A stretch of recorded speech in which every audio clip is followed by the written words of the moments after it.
here. Greetings and welcome to Conversation with Tony Mobley. Today on Conversations with Tony Mobley, we have Muhsinah Morris, Ph.D., who is the director of Morehouse in the Metaverse VR project and assistant professor of education at Morehouse College in Atlanta, Georgia. Thank you so much, Dr. Morris, for being with me today. This is episode 49 of Conversations with Tony Mobley. Why are we here? We are here because life has provided me the opportunity to have real conversations with real people. My hope is that after this conversation, you will know Dr. Morris much better, and you will hear me reference Dr. Morris over and over and over again during this conversation because she has earned the title of Dr. Morris. First, I want to thank my guest, the radio man, Mr. Mitchell Hill, for our conversation last Wednesday. And I want to thank the team behind Conversations with Tony Mobley. So we are here to have real conversation, and we hope to help others with these conversations. But I need your help. Yes, here I go again. I need your help. I want you to register on my website, conversationswithtonymobley.com, for our Muhsinah chat. Well, what's the big deal about registering on your website for the Muhsinah chat? Well, I'll tell you, on the Muhsinah chat, you can put in your questions, and your question can be voted up and down by those who have registered so that we make sure that we get those important questions that you're asking before our time is up. That's the importance of registering on Conversation with Tony Mobley so that you can participate in the Muhsinah chat. And if you like this and past conversations, we ask that you like and subscribe. Set that bell so that you can get all of the notifications and be reminded of upcoming conversations. And so here we are, and we are about to start our conversation with Dr. Muhsinah Morris. Hello, Dr. Morris. Hi, how are you? I am great, and I'm so happy to have you here on Conversations with Tony Mobley. It's good to be here. It's good to be here. All right, we're going to start with the first question. Who is Dr. Muhsinah? I'm getting it right. You got it right. Right. Muhsinah Morris. So who are you? I'm God's child. I am a reflection of all of my ancestors' wildest dreams. I am a humanitarian philanthropist. I am someone who wants to see the best for everyone. I am an educated woman. I am a proud woman. I am a mother. I am a wife. I am a daughter. I am a sister. I'm a friend. I'm a soror to Delta Sigma Theta Sorority Incorporated women. I am, I am so many different things, but to be honest, I am just me. I'm just me. I'm just another human being that is trying so hard to make sure that I leave an indelible mark on the world that is good and honest and true, and that I influence our next generation to uphold their purpose, God's kingdom, integrity, dignity, pride, family, and all things that are also a reflection of what our ancestors' expectations were of us when they fought so hard for so many different freedoms, when they fought for us to just exist. That's what I want. So who am I? I am just me. Well, the me is I was going to say is an important role model for a lot of us. But I happen to know that there's a role model question, so I'm not going to go any further with that. So Okay. we're going to go to the next question, and the next question is, what lessons have you learned from your parents that you are using today? So I started off by saying that I was God's child. And the lesson that I learned from my mother, Alice Holmes, is that I learned how to sit at the feet of God and always stand in faith. So that is a lesson that I take with me today and every day. Um, and then from my father, who was Gordon Holmes Sr., he was happy go lucky, always resilient, always smiling, always having fun. Is I try to find the joy in all things, regardless to what it looks like for life. So part of my resilient joy, I get that from my father, my persistence and my ability to keep going through challenges in life. I get that from my mom. Thank you so much for that. We have another doctor in the house, Dr. Chris Clark, one of my mentors, and Hey. Dr. Clark asks from Dr. Clark, who is from Tempe, Arizona. He says, Dr. Morris, I wonder whether you encountered skepticism or blank stares from veteran faculty members in response to your project. If so, how did you bring us elders along into the 21st century? I didn't necessarily get blank stares. It just was kind of as if I was doing some project over there.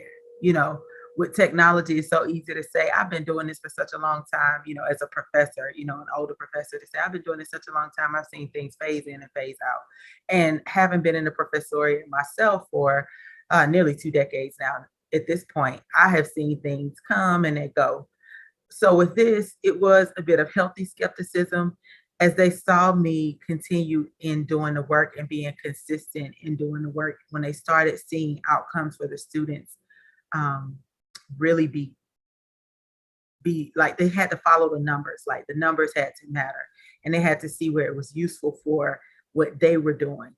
And once they saw that, then they were like, "Oh, okay." So I got a lot of interest from faculty that I didn't even expect who had been at Morehouse for 30 years.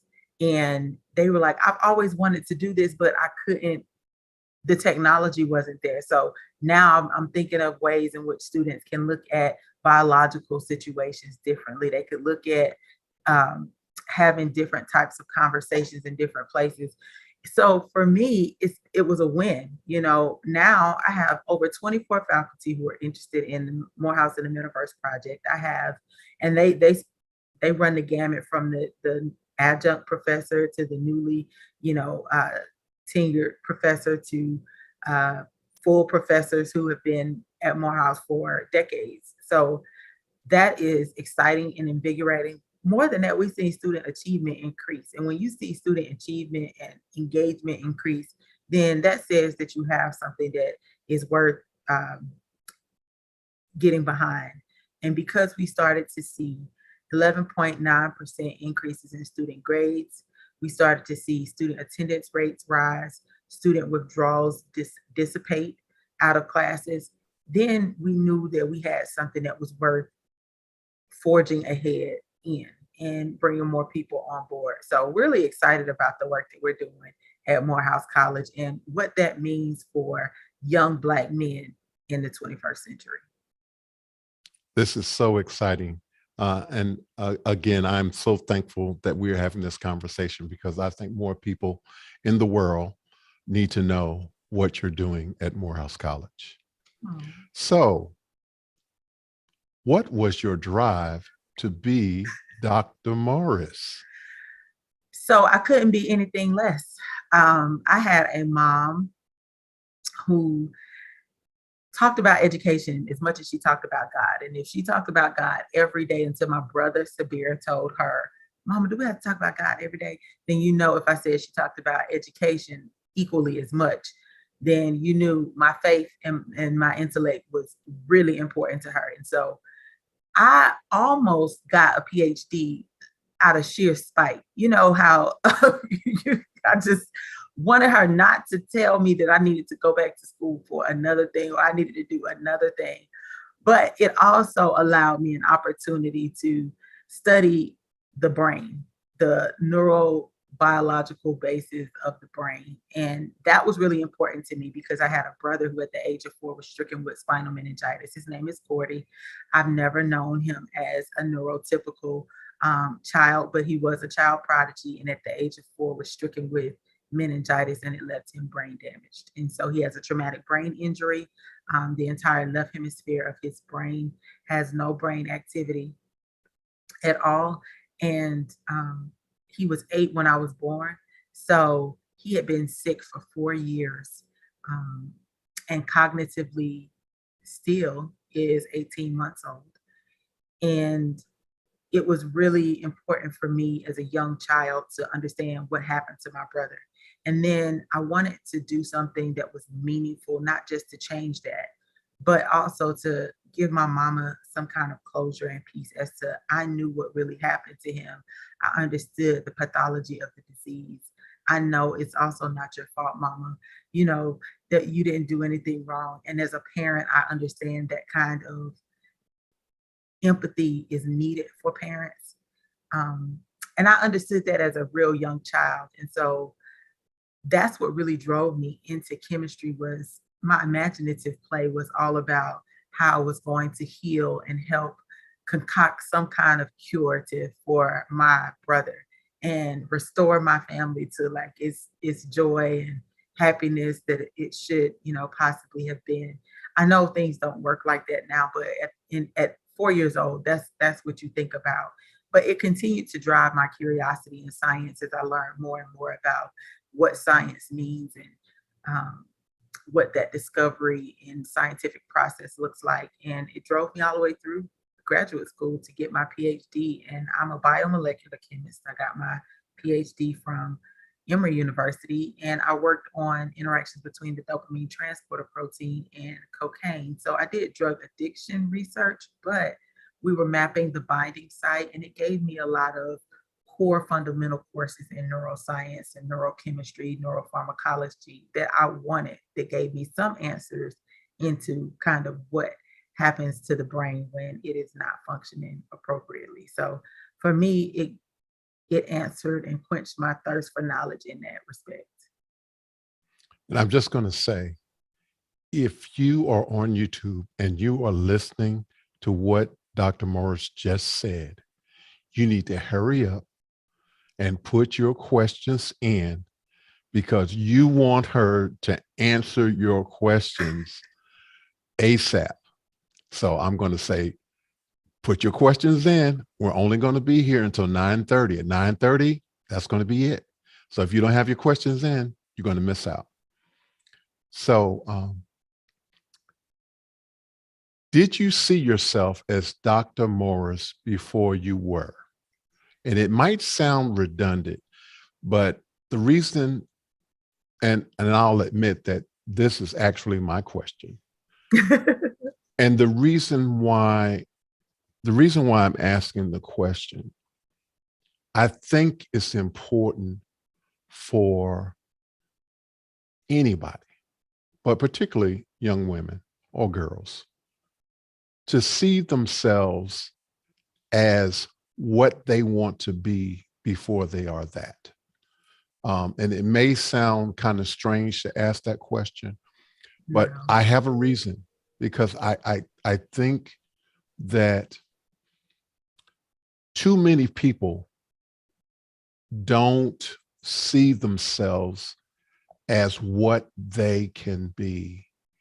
They get limited by what people around them might say to negate it, or the fact that someone that looks like you may not have been in that role before.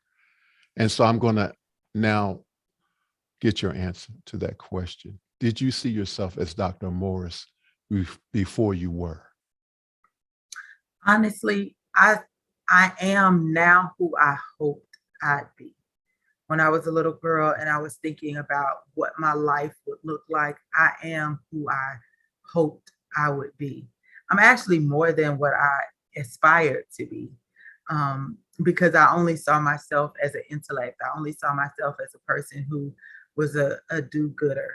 My name, Muhsinah, means kind, charitable, good doer of God, and beneficent. And I really only saw myself as someone who was going to bring knowledge to the world in a way that was meaningful and changed lives and made impact. I didn't see the other side of things. I didn't see the mother. I didn't see the wife. I didn't see the community servant and leader. I didn't see the educator. I didn't see so many other facets of myself, but I did desire to have a greater impact on the world.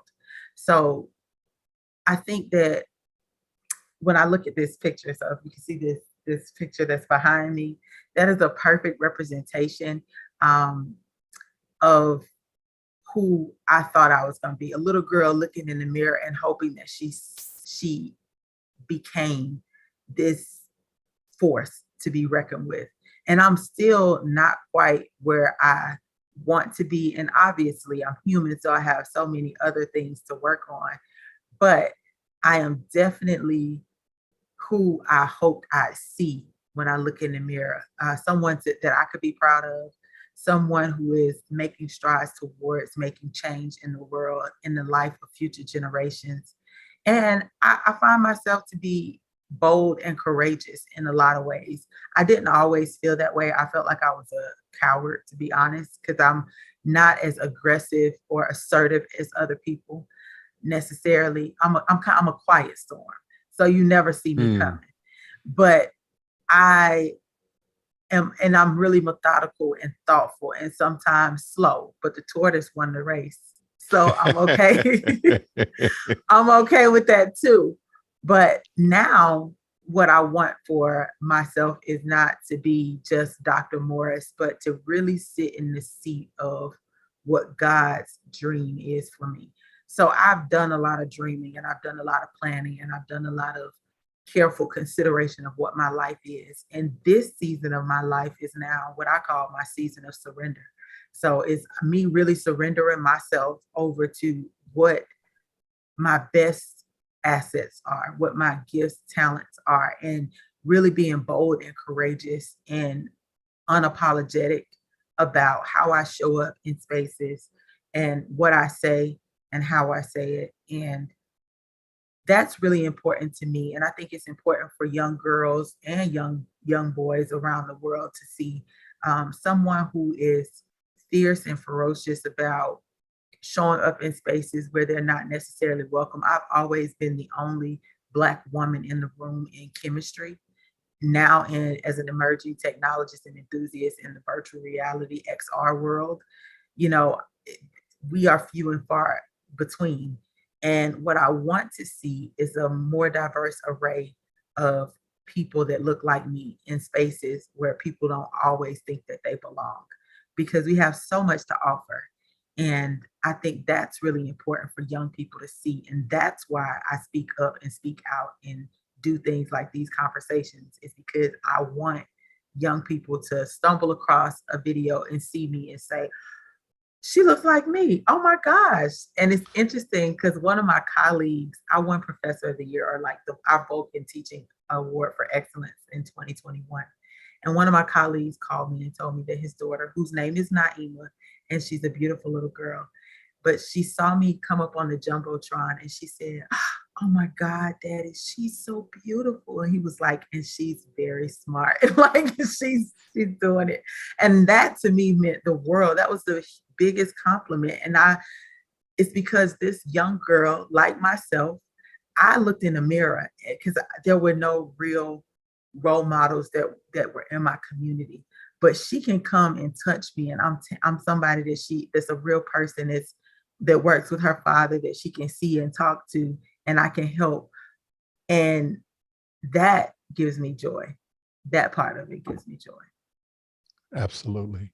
Can you tell us again slowly what Muhsinah means? Kind, charitable, good doer of God, and beneficent. Fantastic. Thank you so much. Let's talk about your role models. So I often talk about being the Oprah of the metaverse. And I can tell you, I have admired what Oprah Winfrey has stood for and who she is for a long time. And she was someone that looked like me, who wasn't in my field, which was kind of interesting. Now I'm kind of switching over to being more into edutainment. So now I Mhm. feel like we're more aligned in some ways. Um, but she was someone that was a constant in my childhood growing up. At 4 o'clock, you knew the Oprah Winfrey Show was going to come on, and she was playing on the TV. Whether I was at my mother's house, at my aunt's house, and she was someone that I looked up to. There were other real greats like Debbie Allen, because I love to dance, who were in the arts. Dorothy Height, because she was a philanthropist and was really integral in creating the National Council of Negro Women. And I thought that was beautiful that she continued that legacy and the Black family reunions that she did. But it's the Melba Moores, it's those people that you didn't think of. And honestly, historically, Harriet Tubman. So part of my identity is really deeply rooted in, I'm going to make sure that we as a people go in this direction, that we're going to go forward, that we're going to leave those things that are not for us behind, that we're going to release all things that are not good for us, and we're going to move forward. And that's been my own lesson in life. But I feel like Harriet Tubman did that really well, where she sought out freedom, not just for herself. So it's one thing for me to be successful, but for me, my success lies in me making sure that other young children and future generations have as much success, have a better quality of life. They are faster, better, stronger than me in every single way. So my role models are these strong women, and it really starts with my mom. I can't lie. Um, my mom is a brilliant, smart, wonderful woman who took care of 4 children, one who has very significant special needs, and she forged ahead in spite of all of the challenges. And we were from humble means. Now, it's not like we didn't want dripping in money either, but that woman made sure that we were fed and well taken care of. So the poise and all of what you see in front of you is because my mama was my uh, speech therapist. She was my occupational therapist. She was my tutor. She was my, cook, chef, because she can cook. So she was a chef. But she was so many different things. Our nurse, our evangelist, our everything. And so my strength comes from women like her and women in history who were like her. Thank you, Mom. We appreciate you for Yes, we giving us do. Dr. Morris. The next question is, how are you handling being a role model to women and girls in science? For science, I'm sorry. So, I don't really think about it in terms of, like, I don't think about it, because I think if I think about it, then I'll start to get kind of flustered about it. But every day, what I hope is that I show up as my best self. I try my best to show up as my best self for young women, and that I speak up when I'm in the room about the needs of the industry to include young women and to start at a young age. But there are other things that should be in place in order for women to be able to persist in STEM. I'm stubborn, and I had a lot of support too. So my journey to forge ahead through all of the challenges that being at the upper echelons of science, can inhibit. Like, can it inhibit your ability to have family and community and all of those kind of things? Like, I was like, I am gonna have it all. Like, I'm just really stubborn in that way. And I realized some of it is stubbornness, but some of it is also very harmful to the psyche, in a sense that the other day, women have multiple roles. Women, no matter what their level of education, are still responsible for life at home. So women work double shifts. They work all day outside of the home, and then they come back inside of the home and they have to serve their families. And they've been doing that for years, for decades, for centuries, like, and I believe that it's biblical in some ways, because that was the virtuous woman.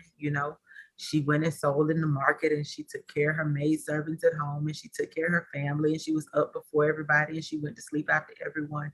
So some of that is part of our legacy and who we are. And then I think there's a certain part of that that becomes harmful, though, because we're expected to be excellent at every single thing. And a lot of times women don't leap into entrepreneurship, into STEM, into their own innovation, and into their own intellect, simply because it's a lot. It's nearly like inflicting harm on yourself in some capacity. And so lately, I've really been thinking about, how can I solve this problem for women? So I have a lot of colleagues who I went to graduate school with, and they have PhDs, and it doesn't matter the race, color, or creed, but they have since tapped out of the industry, out of academia, out of industry. They are either stay-at-home moms, or they are doing part-time consulting work, or whatever it takes, because it became too much for them. And we have these conversations as to, you know, why did you decide to tap out? Like, why are you no longer doing chemistry? Why are you no longer doing physics? And a lot of it is that you get bruised and battered from hitting your head, and you choose who's going to be at my bedside when I, you know, close my eyes on this side of things. And it's an easy choice when you think of it in terms of that, because the opportunities are few and far in between for women. And you, like I said, are expected to be excellent there, and then you're expected to be exuberant at home. And it can Mm. be, it takes you to a place of burnout, and then you start feeling like you're not good enough. And so your self-worth is tested. And for me, like I said, I had a lot of support. My mom, my mother-in-law, I stayed in Georgia. So when people ask me, why did I stay in Georgia? I was raised here, I'm from here, and I have a lot of family, neighbors. I still have friends that I've been friends with since elementary school. So I know the people. So I have a support structure in place. But a lot of people don't have that. They're rooted from the places that they grew up, or they didn't have much family to begin with. And so they're all by themselves. And it's tough. Women need support, like, not just monetary support, and, oh, I paid for you to go through school. It's not that we don't have the capabilities. It's that we don't have the social structures in place. Like, for me, I am everything in this household to my children, for my husband. There are no servants running around, because we just have a very regular life. I mean, Hmm. but I do need a house manager. I do need, someone to come in and do some things with the kid. I do need that. But the way that society is set up, one, that's stigmatized as, like, you don't want to be a mom or a wife. And then why would you choose to have children or get married? And then two, it's almost like you feel that guilt of, I give my all to my career, without all of those supports in place sometimes. And then like, why could I not do that for my family? So it's a double-edged Mhm. sword being a successful woman and being in science. I really, like I said, I try to show up as my best self, but the guilt and the stigma of what it takes to really run this race is real. Well, I want to say thank you so much for persevering, and you are a shining example of what young women and young girls can strive to be. So again, thank you, Dr. Morris, for what you are doing, what you have done, and what you will do. Thank you so much. Thank you. Can we talk about why autism is important to you? Absolutely. Um, the day that I decided that no one was going to save me was the day that I really understood how much purpose my child with autism has given me. So even though I'm a special needs sibling, having a child that was diagnosed with autism was really challenging for me. Growing up, remember my whole goal was to figure out what happened to my brother and kind of restore my family. So I was in superhero mode my whole life. And I had three children, all boys. Thought, oh, I got this. I got this in the bag. Anthony, Matthew, Christopher, and now here's another one coming, Seth. I have this, just throw him in the lot with his brothers and just kind of keep on going. I have all the hand-me-downs. I have all of the toys. I have all the things you need to, for a boy, right? They don't need much, Hmm. just pants and a diaper. Shirt and a diaper, or onesie or whatever. Like they don't need much. And he, at the age of about 2.5, was when we started noticing that his language didn't develop, and he was an early reader. He was reading at 18 months. He could read a book from cover to cover. He could knew all his numbers and could count and do all of these things. And then like all of a sudden just it stopped. And then he started developing different phobias and just he was a danger to himself. It's like he wasn't aware of his surroundings. He would parallel play. He was not communicative, didn't give you much eye contact all the time. And then he would act as if he couldn't hear you. And so we thought it was his hearing. And we thought it was, was he a child that could not feel pain, or he had some kind of nervous condition where he wouldn't feel pain.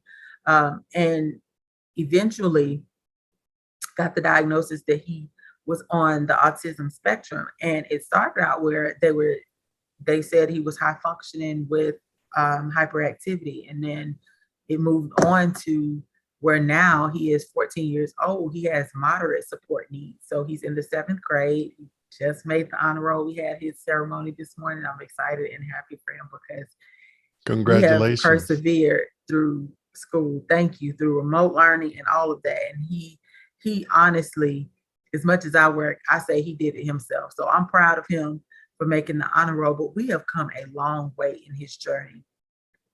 And it's really important for me to understand, to help other mothers and fathers and family members understand that autism is a label, but it is not a limitation.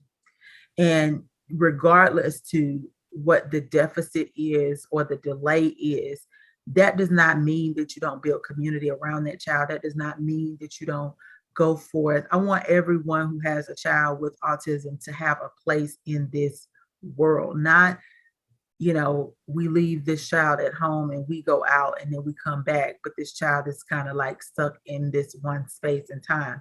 It's really important for the world to know that these children exist. 1 in 44 young children are diagnosed with autism spectrum disorder, and 1 in 45 adults live on the spectrum. I identify as a woman with autism, and I can tell you why. As a young child, and it took me a while to really understand why I had so many other issues in social relationships and socializing, because I'm I'm social to a certain extent, but I am also an introvert too. So I'm kind of an introvert extrovert person, but I lie more on the introverted side. If you knew what I really like to do, is be alone by myself with nobody around me and a book and some paper and just read and write. Like that is my Mm-hmm. thing. But as a young child, I couldn't speak. I didn't speak until I was 4. And I thought people could hear my thoughts in my head. I really didn't understand how you verbalize. So I could understand what it's like to kind of be trapped in your own head and not know how to express yourself. So I really empathize with my own child who is on the spectrum and his inability to communicate some of his needs and wants. And I still struggle with that in how I am able to communicate what I need personally to like my spouse, to my parents, to my siblings, and how to set clear boundaries of what I am and am not going to do. Like I will overextend myself because I really don't know my limitations. In my mind, it feels as if I can accomplish those particular things, but I don't always have real good gauge on what that looks like in real time. Like it's kind, you know what I mean? Like so I Mm-hmm. struggle with that, and I do work with a therapist because of those kind of issues with socializing. And so I'm not ashamed anymore. And for a long time, I sat in the seat of shame because of it, and I felt like that was something that I did to my son. I created this kind of problem because I was so awkward and I had so many quirks and things about myself that I didn't feel like fit in the world. And that was a lot of the reason why I never saw myself as a wife or a mom. I always saw myself as an intellect, and like that was all I could be, was kind of like this nerdy kind of person that just sat in a corner and read her books and was I was okay in the world. It's just being that. I never saw myself as someone outgoing that would go and speak um, in public or talk about their life or share. That wasn't what I expected. But like I said, God had a bigger dream for me than I could have ever foreseen, and it shook up my world. But autism is important to me because there's so many people who are suffering in silence, caregivers who are burnt out and tired, people who still stigmatize any type of neurodiverse learning challenges that happen within their community and are ashamed of it. And one thing that I learned from my mom was how to be courageous. My brother Gordy went everywhere with us. Gordy's so popular. I even asked you recently, did you know Gordy? If you knew Margaret Harris High School in DeKalb County schools or his teacher, Robert Ross, I've literally met complete strangers and seen them with a badge on from his school and said, do you know Gordy Holmes? And they're like, oh my God, he's my favorite person. He's like his own personality. And my son Seth is quite the same. So my child, my next oldest son, Christopher, he is 17, Seth is 14. And so they're the third and fourth child. And Christopher was in elementary school with Seth, and he would say, Mommy, I'm not so popular, but Seth is more popular than me. Everybody knows Seth. But it was because Seth would get in the cafeteria and get on the microphone and start singing all kind of songs to the entire cafeteria because he doesn't care what you think about him. So he's going to Mm-hmm. just be himself. Whereas we're more self-conscious, most of the time, most people are more self-conscious, but Seth doesn't have that. And so I learned a lot from my own child about how I need to show up in the world. You can't really care about what people think. Everyone has an opinion about you. You just do the best that you can and show up as your best self.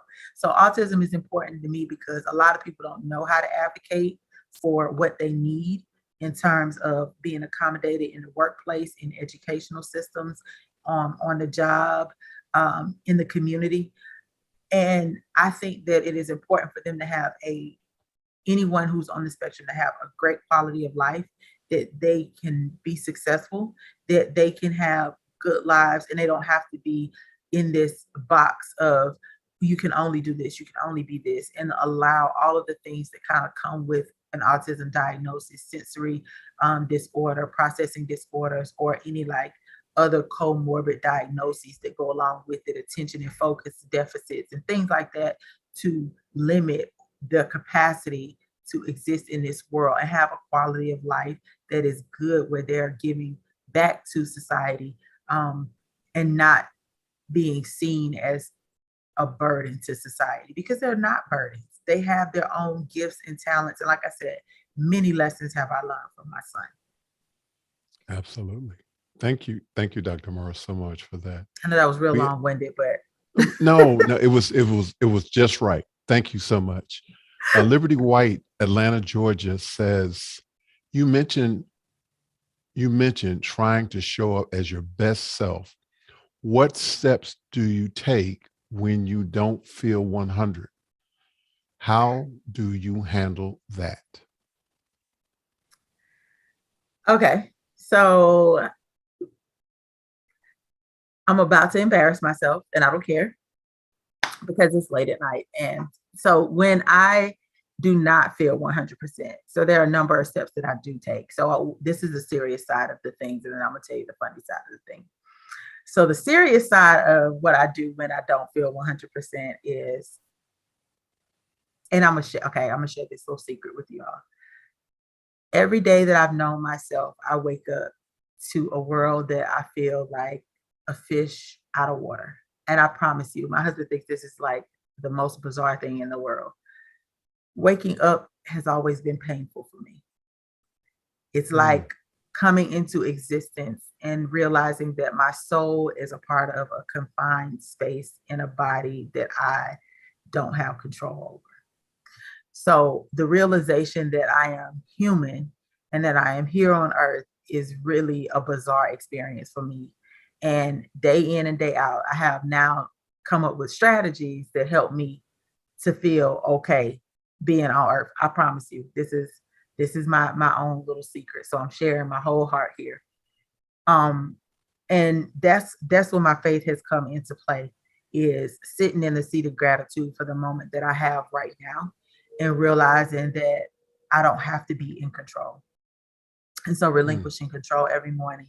And before I, like, as soon as I open my eyes, I've learned it's almost like a rote response now to either say a prayer or say what I'm grateful for immediately. Immediately what my expectations are for the day, and to say some I am statements about who I am. I am fearfully and wonderfully made. I am more than a conqueror through Christ Jesus.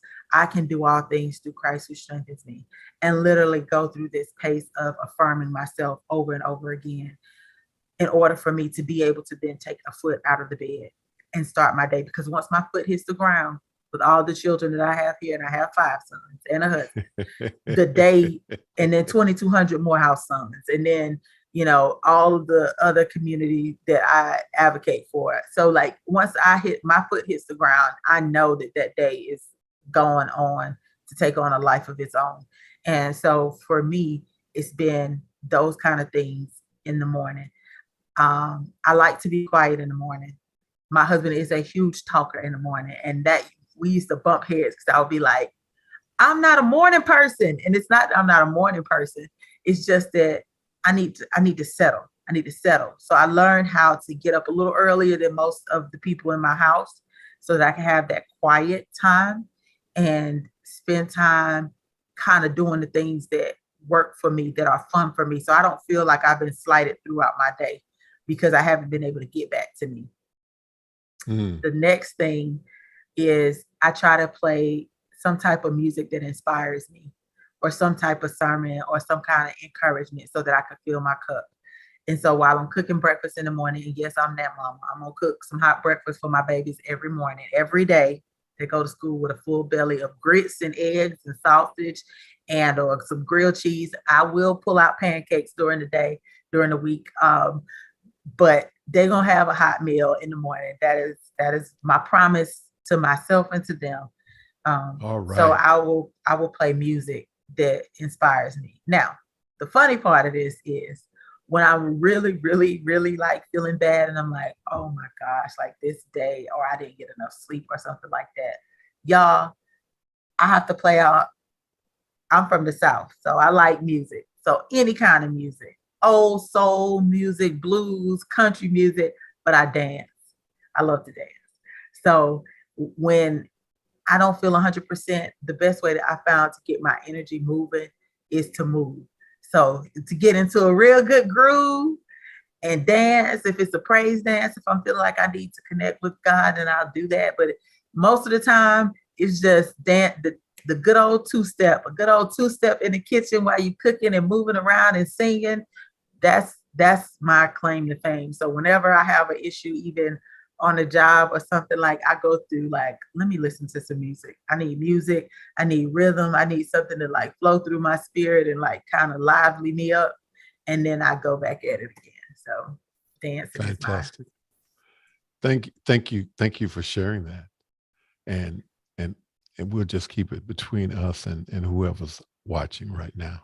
like the homer, right? Like he's just going out to the homer. Thank you, Dr. Morris.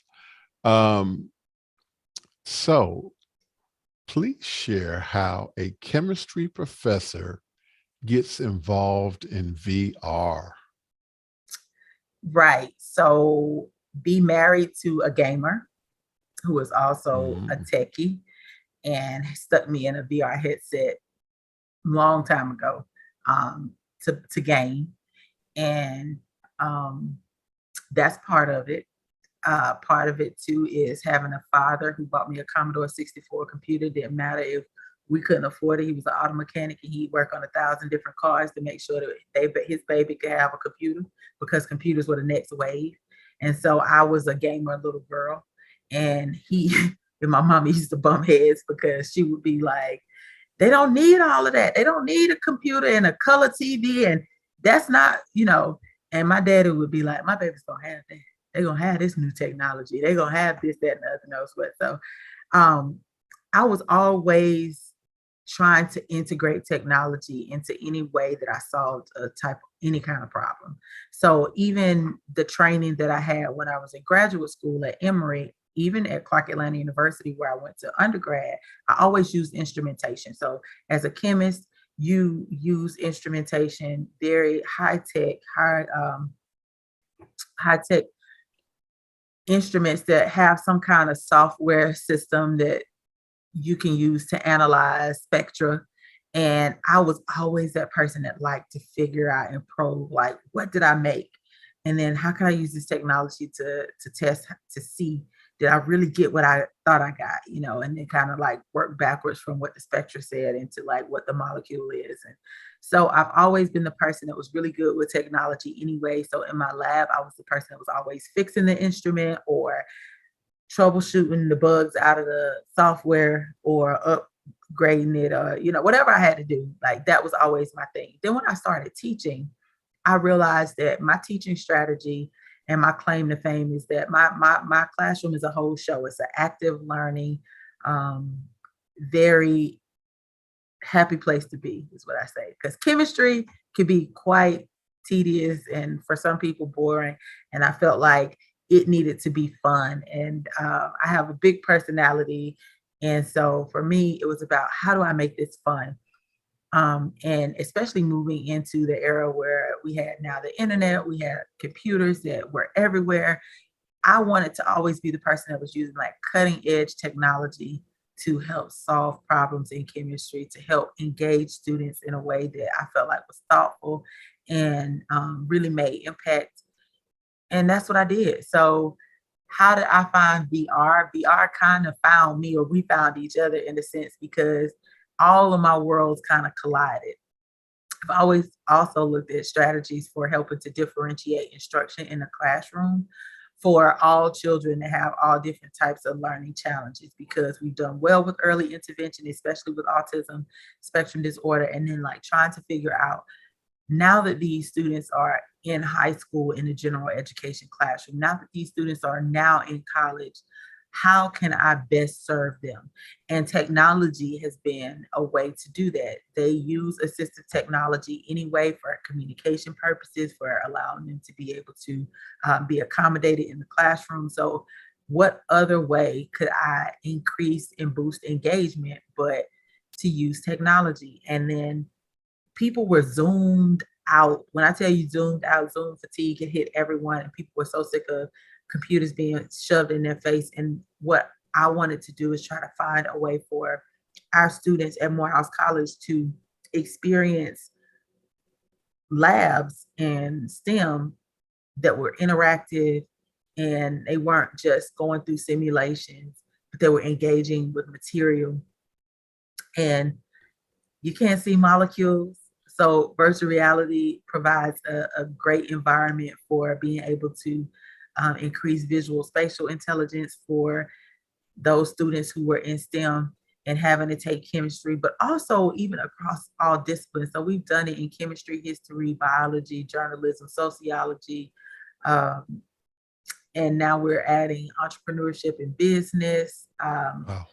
and other courses, marketing, just you name it, we're adding it to our docket. We're tripling our course offerings this particular semester that is coming up.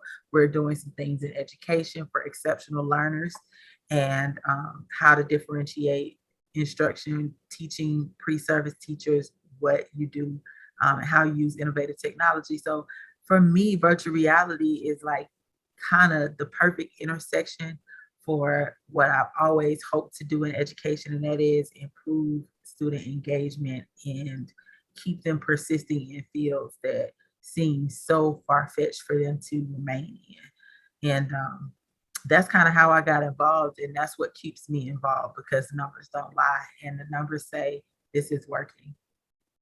So Dr. Morris, I'm going to put you on the spot. Can you share something with us that will speak to everything you just shared with us? Can I share? Wait a minute. Start over. Can you share some of your virtual reality, anything that you want to share, just for us to take a look at it, so that those who might be watching might get inspired? Absolutely. So there is a company by the name of HYI Productions that put together this wonderful video trailer. So I'm going to show that. Let me make sure I can share my screen. I can. So let me go back to. Thank you so much for doing this. Oh, this is exciting. This is the fun. Hold on. It has a very dramatic beginning. So let me get it queued up, and you can see my screen. Let me make sure I'm sharing my sound.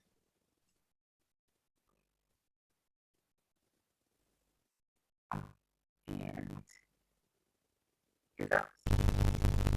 This is my house in the metaverse. Our metaversity. So that's us in real life.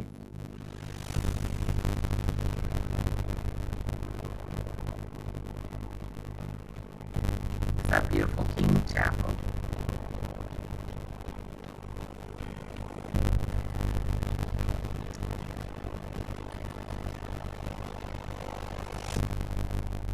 Now that's our digital twin campus that's going to come up here now. It was built by Victory XR, whose CEO is Steve Grubbs. Those are my students putting molecules together in space.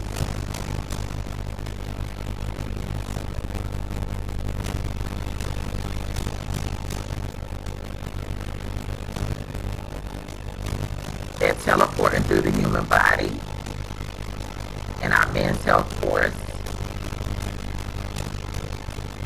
I love it because you can travel back in time. So this is Dr. Obel Hamilton in his history course, and they're just talking about different battles, and they're actually going to go and peer over this map. It's wonderful, but it's like being there. And then we did cross-disciplinary lessons with our English professor, Dr. Tanya Clark. So we looked at the immortal life of Henrietta Lacks and studied that too in chemistry and our cell biology course. And so all this happened on our digital twin metaversity campus.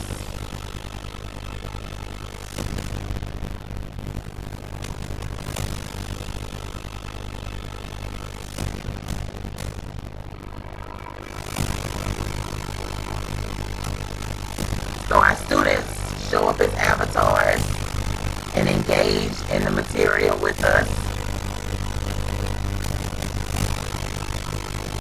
They actually take assessments in this labyrinth.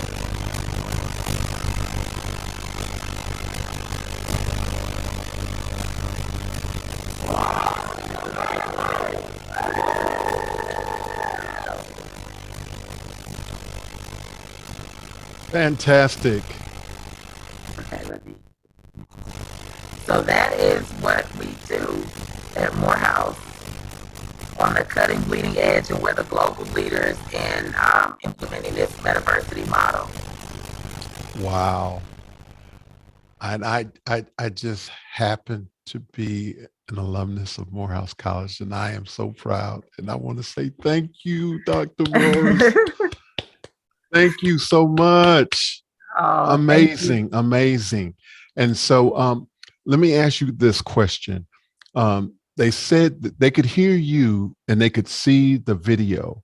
If they wanted to actually hear it, is there a way that they could hear and see the entire thing once more? Oh, I sure did not. I forgot I had a mic. So you can hear me, but you couldn't see, you couldn't hear, okay, the dramatics. So let me put into the chat. Can they see the Oh, chat? we already have we have the link in the chat. They're You have the telling me. link. So Oh, perfect. Okay. we are good. Thank you, Okay. Dr. Morris. Amazing. Absolutely amazing. Thank you. And so I'm going to just do a little recap from Dr. Morris was on office hours about 6 weeks ago, maybe. Yep. Was it that long ago? I think so. I think it was about 6 weeks, and you shared a lot of what you're doing and the cutting edge work that's being done at Morehouse. And I was absolutely amazed. And I will be transparent in that part of the reason why I asked Dr. Morris to be on Conversation with Tony Mobley is because I wanted her to be able to talk to regular, ordinary people about the importance of the metaverse and how it may be important for everyday citizens to understand. And you have already shared in a very significant way the importance of it. It's absolutely amazing that the way in which you talked about it being integrated into multiple disciplines and the humanities and also in science. You know, so I'm going to take a cue from Alex Lindsay in that when you were sharing the history part and the students could experience going back in time, and it looked like it was a Revolutionary War kind of scene. Right. I was like, oh my goodness, this is what Alex Lindsay was talking about when he was talking about virtual reality and the importance of it, right. And how I could see this being used also in museums and historical sites around the world. And so this is just absolutely amazing. And that's why it's important for ordinary, regular people to know about this. And so thank you, Dr. Morris, so much for sharing that. Wow.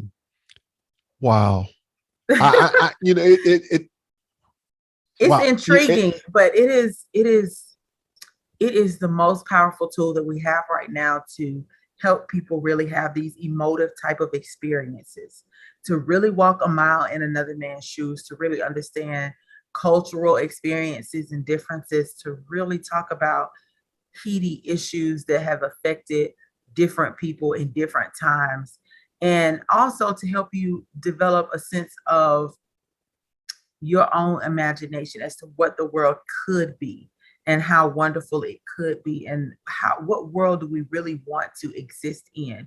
And so it's like having a three-dimensional vision board that you are inhabiting, that you're a part of creating these beautiful spaces that you want to see created in the real world. So I always tell people it does not have to exist in a dystopian society. As a matter of fact, it is existing now. And we're cultivating what the metaverse really is going to be. And it's important that your voice is heard, that you are creating in this space, that regardless of your discipline, this is not just for coders, but also for creatives. And we all have a creative side to us. And so if you are a poet, then do spoken word in it. If you are a fitness enthusiast, then have a class on one of these applications. So a metaverse right now is just akin to an app on your phone where you load or you lock in using some type of extended reality type of technology, whether that is a virtual reality headset, your mobile phone for augmented reality, you're using it to augment the real world, or a mixed reality headset where you are engaged in an immersive environment, but you're also able to augment the world from that particular headset. There are so many ways to engage in these spaces, and it's important that regardless to what you are doing in this world, that you have the ability to utilize this technology for work and for play. So it's not just for gaming, it's for socializing, it's for hanging out with friends. And God knows we are grateful for having survived or still being able to survive this pandemic, but to be able to do it and see the way that technology has taken off in these last 24 months is really key to how things will change in the future. But it's equally important for us to make sure that no one gets left behind, because along with this technology comes this entire economy that is changing the way that we do business. It's changing the way that we model behavior. It's changing the way that we socialize, work, and play.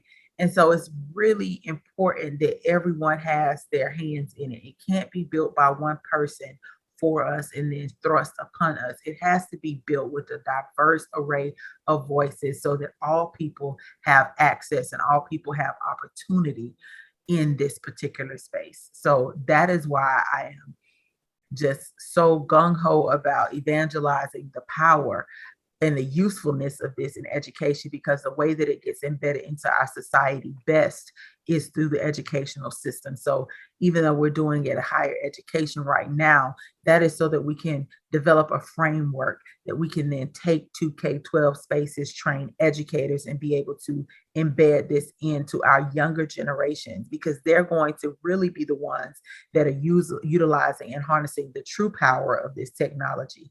And the younger that we can embed this into instruction and focus and allowing students to be able to use it and not just put it in a box of, oh, this is just for gaming or this is just for play, but that this is also have equal applications for helping people reskill, upskill, and develop skills that are important to our greater society.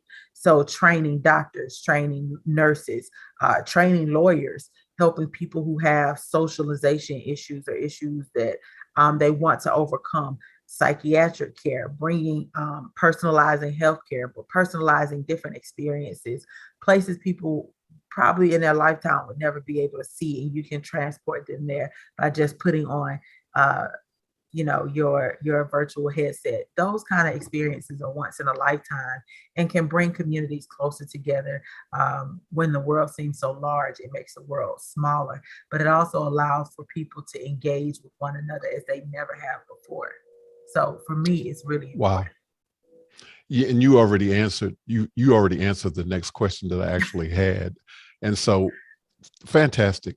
I was wondering, we have a question from Dr. Clark, but before that question gets asked, Okay. I was wondering if you could share just a little. I know you can't share the entire commencement, but could you share a little bit of the commencement from Morehouse? Oh my goodness. Okay. I actually did not cue that, but I can show some pictures. Hold on. Okay. If you could just um, give me a second, I can show some of the Or you can photographs that just I did share. or if you have something else queued, you can just do that. Uh, not Whatever as is more great, comfortable for you. like not as great as I know what I can do. I can share. We are on Zoom. I know that you all can't hear it, so you won't be able to hear it, but you can see it. Let me go ahead. It takes a little while for the program to load. So just give me a second, and it's doing it now. And I'm going to take you to the commencement. So I'm going to load it. So we use the Engage app, and I can use it from my desktop as well. So students, let me share. Go ahead and share my screen.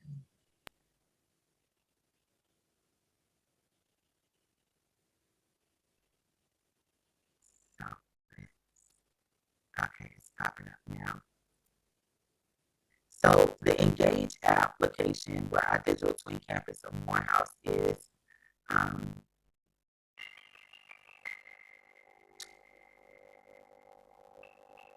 built by Victory XR. So they do the 3D, and then we as professors go in and augment the world to be what we want it. Can you all hear the music in the background? Oh, you can? Okay. I'm just not sure. I'm going to start a session. Oh, they said, don't share your computer audio. Okay.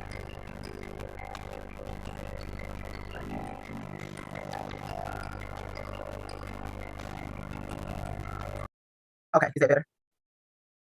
Yes. Did they click off the audio? Okay. So I'm going to take you to what our campus looks like. Our digital twin of Morehouse.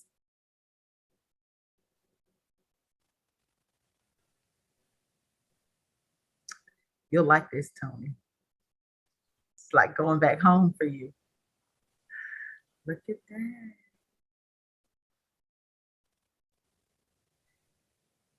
So this is what our campus looks like. This is just a digital twin, so I'm just going to pan so that you can see. You see Graves Hall, you see the Benjamin E. Mays statue, and Century Campus. So all of the buildings. You can even see the Gold Dome for Clark Atlanta. My one exceptional university is right there. And then let me load what our commencement scene looks like. Bear with me just a second here.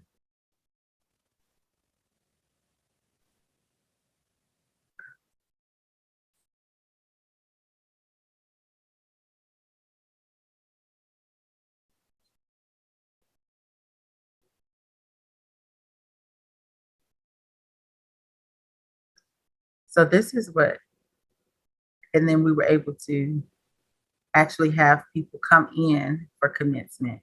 Now, I'm not sharing my sound, so you all can't hear the birds tweeting in the background, but you could actually hear the birds tweeting. So when commencement started, people would spawn here onto the campus and they would see the augmentation of the campus. So congratulating the class. And then I know Tony knows more about this, when the drummers walk the students in onto the campus, and about reunion weekend, which is our gathering of men, which was what it was called this year. Students and their degrees, but what it takes to get there, and being a student and sitting down. And then obviously, you know what, Founders Day and the Candle in the Dark Gala. And we did do a gala in the metaverse too. Oh, wow. We did. It was beautiful. But this just is kind of like walking down for you to see what a man of Morehouse looks like. And then, you know, our Glee Club and our sports.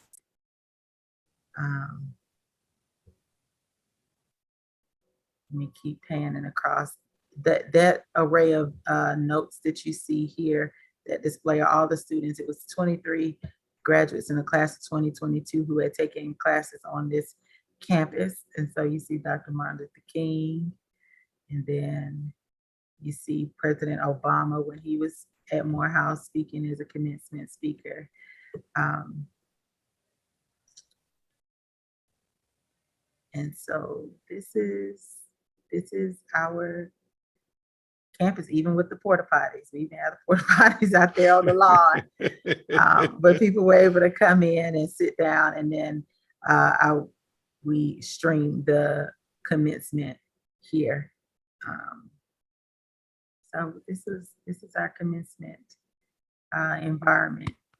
It looks a little different. It's more engaging when you have it and you're completely immersed in it. But this is what people were able to experience from their mobile, from their desktop, of Morehouse College. So this is our commencement environment, and people were able to watch commencement no matter where they were around the world. Wow. Wow. Thank you, Dr. Morris. Amazing. Amazing. They told me that we have less than 20 minutes, so we're going to try to get through the rest of the questions. But thank you so much for sharing that. Amazing. Dr. Chris Clark is back. Dr. Morris, your description of your waking routine is inspiring. It sounds like you may be close to spiritual world when you're sleeping and dreaming, and may be reluctant to return to the limits of the natural world. But for others' sake, you return. Yeah, yeah. To be honest, Dr. Clark, and it is wonderful. Thank you for sticking with us throughout this entire conversation. It is that, and I had a real deep conversation with my therapist about it. I told her, I said, it just feels like my soul is just too big for my body. A lot of Mm, times, like I'm forcing my way back into this confined body that is just not going to do all of the things that I wanted to do. And I have always been a very vivid dreamer, and I've always um, felt really close to God, to the spiritual world. So yeah, I could believe that. I really do believe that. And as I get older, I understand a lot more about um, spirituality and just my place. And what was really comforting for me was understanding what my role and purpose is. Like you said, for others' sake, I return. So affirming myself and making sure that I am showing up in a way that I feel like um, is going to be able to be the person to do the best work in this world has made a difference. And my slogan, and I keep it behind my desk, is I was asked the question of why do I do what I do? And I had to think about that. But the first thing that came to mind was because humanity can't wait. Humanity can't wait for me to figure out that it's okay, or that, for me to feel 110% the way that I want to be, or for me to be perfect. Humanity can't wait. And so, regardless to how I feel or how inadequate I feel, I still show up. And I show up for myself first. I show up for God, but I show up for everyone else who don't quite understand how to show up for themselves and others. And that's really important to me. And so I continue to show up, and beautiful things manifest and unfold in my life because I continue to relentlessly show up for myself, for others. But humanity simply can't wait. And so God gave me gifts and talents that I must share with the world. And so I do that as best I can. wow. Thank you. Thank you, Dr. Clark, for the great question. That was a And great thank you, question. Dr. Morris, for the great answer. So the next question is, what is next for Dr. Muhsinah Morris? So I'm a CEO and founder of Metaverse United, and you can find us at unitethemetaverse.com. And I decided to do what I am telling my students to do. So I often talk about innovation and entrepreneurship as a pathway beyond what your degree can give you, and beyond what you like. Entrepreneurship is what you give to the world. It's how you share your talents and gifts. It's how you solve the world's problems, but you do it in a meaningful and very thoughtful and strategic way. And that is something that our young Black men need to hear and need to see. And I would be telling them all the time to go out into the world and make your way and have all of these streams of income. But more than that, to be able to share your gifts with the world in a way. Don't just hold on to your innovation. Don't just settle, go in and give and be these great servant leaders. And then I thought about it and I was like, maybe I should do that. Maybe I should do it. So instead of just telling them to do as I say, I actually go and do that particular thing and model the behavior that I want to see. So it's my great leap. So what is next for me is um, building my metaverse company. And I want to really make sure people know where they belong in this metaverse space. Where do you belong? and how can I help you find where you belong? Just like I do for my students in their own disciplines. Helping people find where they belong is something that I've been doing for such a long time because I didn't always feel like I had a place. And so I've learned how to create space. And no one really understands how to do this well, but I have decided that I am the blueprint. So whatever I am doing is forging ahead and pioneering best practices in this space and ways in which people can engage and do it in a fun way. So I'm in the business of edutainment. So in education and entertainment. So being the Oprah, because she is one of my role models of the metaverse, is what I want to do. Bring other people in this metaverse space together. And so the next thing that you will see from me is a community, a lot of community building around different topics and spaces in the metaverse. A lot of it has to deal with the autism community and creating safe spaces for them to be able to exist. And also, I have a heart for our elders, making sure that they have entry into this metaverse space and that their businesses don't just die because they're brick and mortar, but that their legacies can be passed along into this digital space as well. And then closing the digital divide, creating more Mm, accessibility for people, not just people who have socioeconomic differences, but different cultures and people in developing countries, but people who have physical disabilities as well as uh, neurocognitive disabilities or impairments. So that is really important for me because, like I said, for me and my son, we wrote a book together called Seth Can Do All Things. And we wrote that book primarily so that parents and people around the world can see that it's not a limitation, that you can truly do all things. You have to set your mind and your sights to it. And I've seen some people over the years who have had different disabilities and impairments do tremendous amounts of things and have great impact on the world and society. And I want all people to know that they can do that in spite of what they feel on the inside. Really find out about who you're supposed to be in this world and how you're supposed to show up. For me, it was solidifying what I felt like God has said in his word about me. For other people, however, you can anchor your faith in knowing that there's a higher power that guides you and it is leading you spiritually, then to do that and then show up in this world and be unapologetic about who you are. So you'll see a lot more about me in the metaverse, in the real world, talking about the metaverse and how to evangelize how important it is for us to get involved in building this beautiful space. and I'm going to say, it is so, so it is. Amen. Amen. Thank you so much for, wow, wow. It's just amazing. Um, what are you most concerned about for the future? The world that we're leaving for our children. So my heart, my mind, my spirit goes out to all of the victims of the school shooting that just transpired yesterday.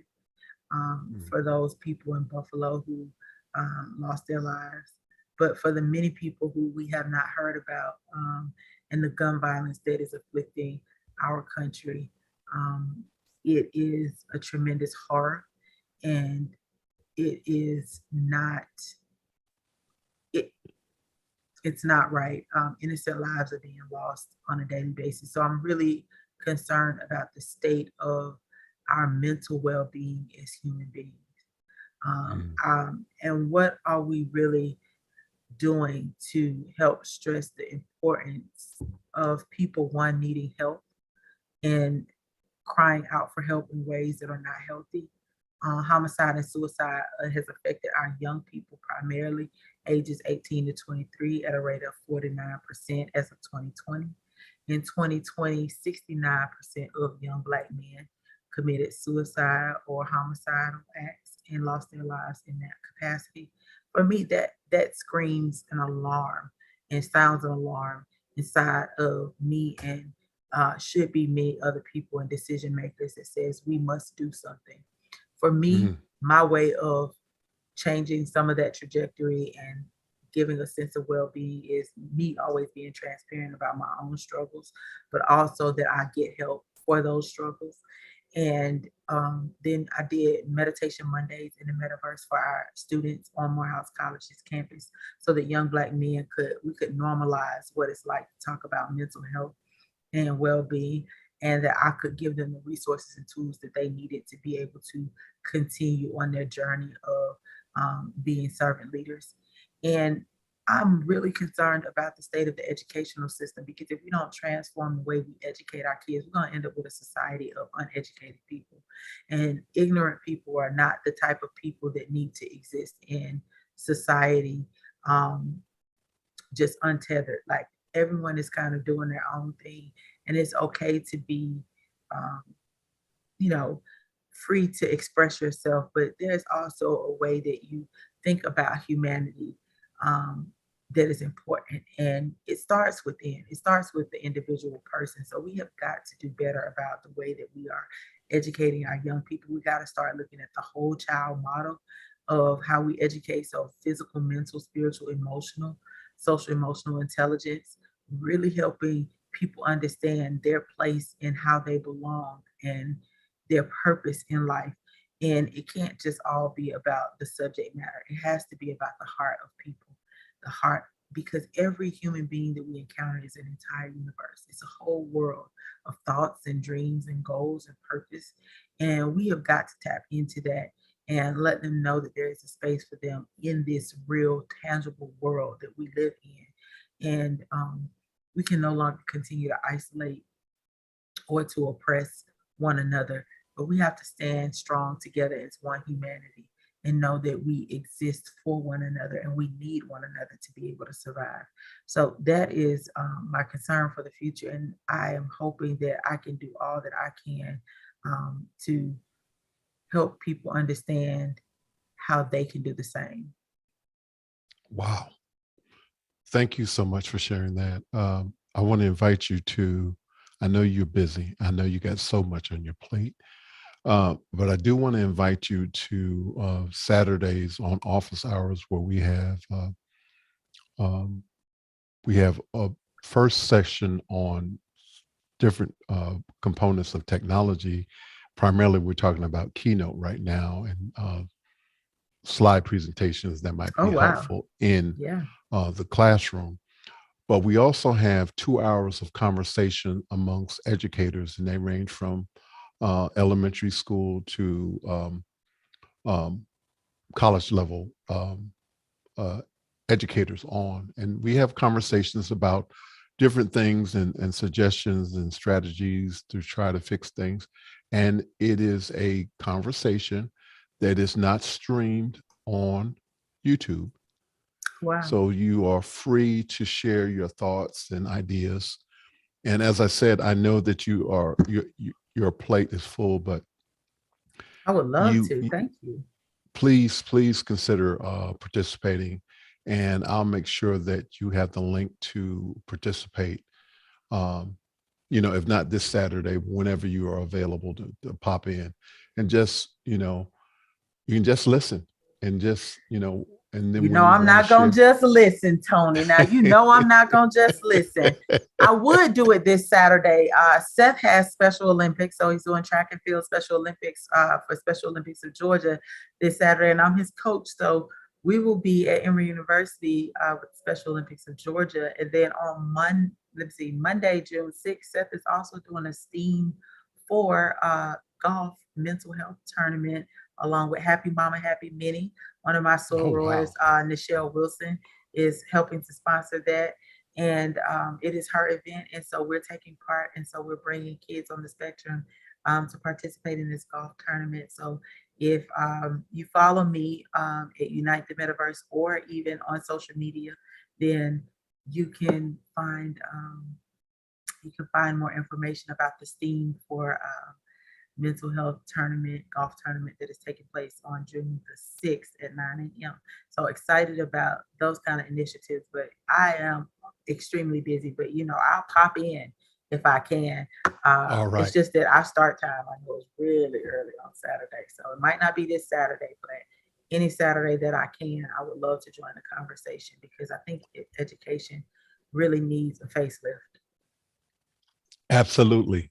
And you already met Dr. Clark, who is a big part of that conversation that happens on Saturday. So I look forward to it, Dr. Clark. I look forward to it. We have 2 questions left and 5 minutes. So the next question is, no, we have 1 question. You're speaking to the world. What do you want them to know? I want you to know that you are loved. I want you to know that you are special. I want you to know that you are one of a kind and you matter. You matter to me. You matter to your fellow man. You matter in this world. And I want you to know that regardless of the struggles, the pains, the obstacles that you are enduring, that you can overcome them and that God loves you. I love you. And we need you well, whole, and healthy to survive. We all need each other. And I want you to know that there is a place for you.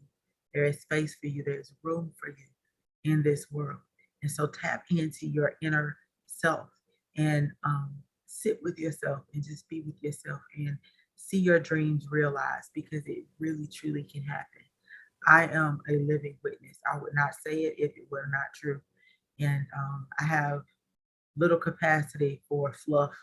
And I'm genuine when I say, take a look at yourself in the mirror. Look back at your own reflection. Look deep in your eyes. Tell yourself that you love yourself.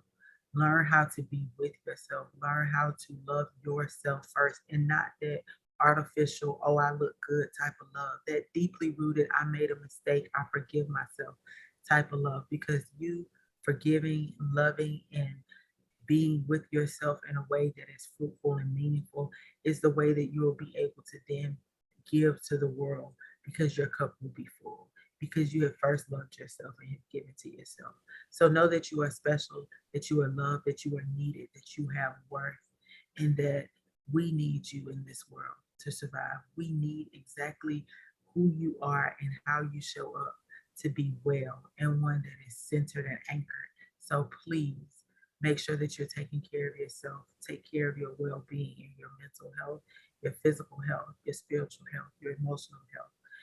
And hold on to those around you and find your support system within your communities because they exist and we need each other. So don't ever think that you're alone. You are not. I am with you. Wow. There have been so many wows tonight, but I don't have anything else I can say. I'm just amazed and in awe. And so we have heard from the metaverse, Oprah Winfrey, Dr. Muhsinah Morris.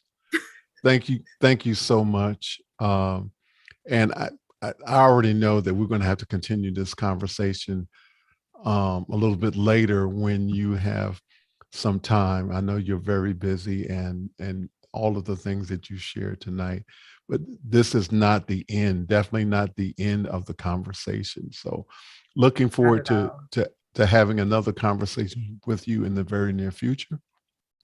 Thank you again, Dr. Muhsinah Holmes Morris, for this great conversation tonight. Thank you so much.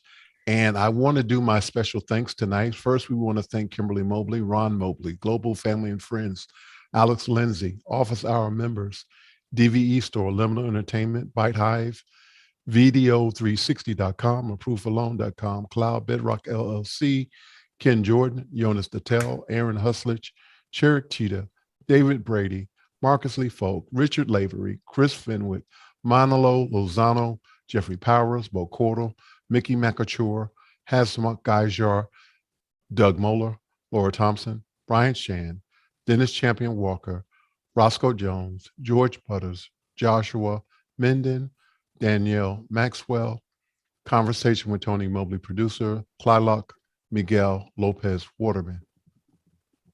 Thank you so much again for these great questions and answers. Conversation with Tony Mobley. Dr. Muhsinah Morris, thank you for participating in this conversation and the elevation of our VR and autism education. Thank you, Dr. Morris, again.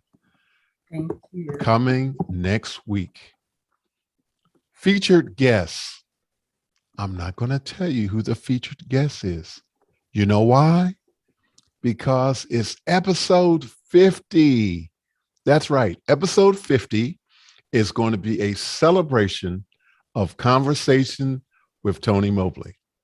So you have to tune in to find out what's going on this special episode of Conversation with Tony Mobley.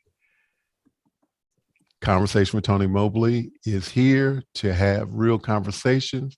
Well, again, we ask that you like and subscribe to our YouTube page and register on our website. Thanks again, everyone, so much for being here. Good night. Don't forget, next week, episode 50 celebration. Thank you, Dr. Morris. Thank Take you. care, everyone. Good night. See you soon. Good night.